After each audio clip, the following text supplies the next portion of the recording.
नमस्कार मित्रगणों। कार्तिक मास की अमावस्या का दिन दीपावली के रूप में पूरे देश में धूमधाम से न केवल भारत बल्कि दुनिया के कई देशों में मनाया जाता है। इसे रोशनी का पर्व भी कहते हैं। इंडोनेशिया, सिंगापुर और मॉरिशस में यह त्यौहार बिल्कुल हमारी तरह ही मनाया जाता है। काफ़ी संख्या में भारतवंशियों के बसे होने के कारण यहाँ भी दिवाली की धूम रहती है। राष्ट्रीय सरकारी अवकाश होता है और प्रमुख त्योहारों में शामिल है। मलेशिया में इसे हरी दिवाली कहा जाता है और नेपाल में तिहार कहा जाता है। घरों में रंगोलियां बनाकर घर बाजारों में रंग बिरंगी रोशनी से सजावट की जाती है और मिठाई बांटकर बधाइयाँ दी जाती है। धनतेरस से लेकर भैया दूज तक चलने वाला ये 5 दिन का त्यौहार का इतिहास बहुत पुराना है। यह त्यौहार अत्यंत महत्वपूर्ण होने के साथ साथ इतिहासपूर्ण भी है।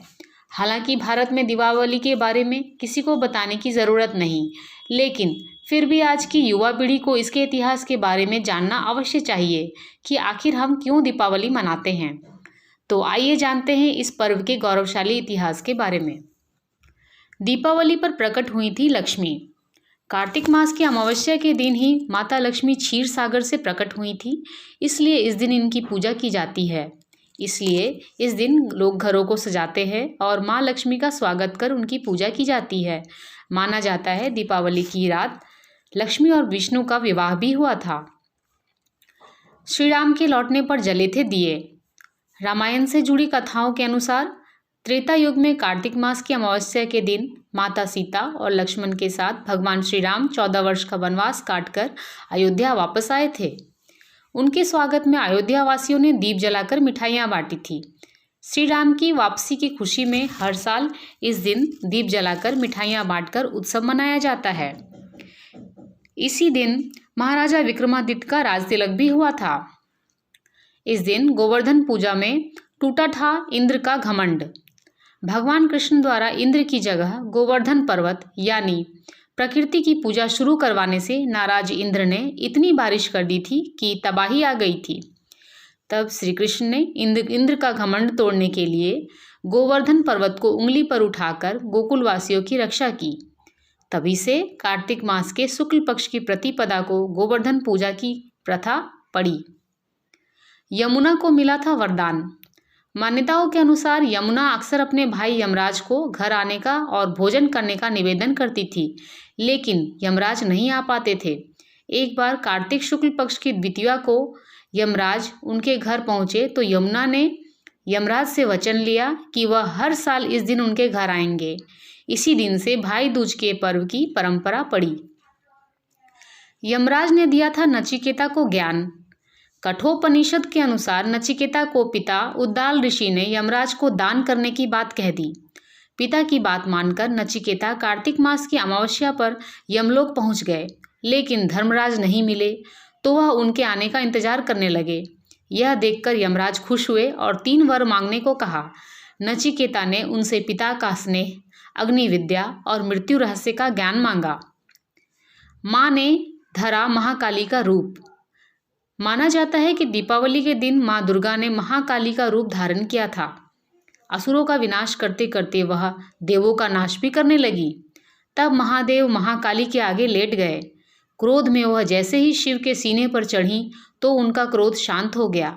इसलिए दीपावली पर काली पूजन भी किया जाता है। विष्णु बने थे राजा बलि के द्वारपाल।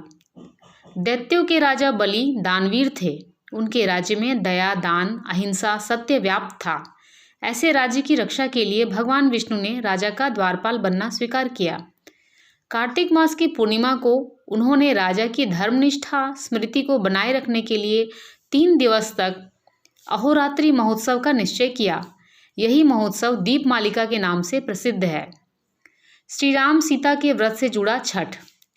दीपावली से जुड़ा सूर्य उपासना का महापर्व छठ भी श्री राम से जुड़ा है। एक मान्यता के अनुसार भगवान श्री राम और माता सीता ने रावण वध के बाद कार्तिक शुक्ल षष्ठी को उपवास रखकर सूर्य देव की आराधना की थी। इसके अगले दिन यानी सप्तमी को उगते सूर्य की पूजा कर आशीर्वाद प्राप्त किया था। महावीर को हुई थी मोक्ष की प्राप्ति। जैन धर्म दीपावली को भगवान महावीर का मोक्ष दिवस के रूप में मानता है। ऐसा माना जाता है कि कार्तिक मास की अमावस्या के दिन महावीर को मोक्ष की प्राप्ति हुई थी। वहीं बौद्ध धर्म के लोग इस दिन सम्राट अशोक के बौद्ध धर्म अपनाने के उत्सव में दिवाली मनाते हैं। इस त्योहार को बौद्ध धर्म में अशोक विजयादशमी कहते हैं और मठों को सजाकर प्रार्थना कर यह उत्सव मनाया जाता है। मुक्त हुए थे हरगोबिंद साहब। सिखों के तीसरे गुरु अमरदास जी ने दिवाली को लाल पत्र दिवस के रूप में मनाया जाता है। 1577 में इसी दिन अमृतसर के हरिमंदिर साहिब का शिलान्यास हुआ था। 1619 में इसी दिन सिखों के छठे गुरु हरगोबिंद ग्वालियर में जहांगीर की कैद से मुक्त हुए थे। इसकी स्मृति में सिख दिवाली को बंदी छोड़ दिवस के रूप में मनाते हैं। दीपावली पर लौटे थे पांडव।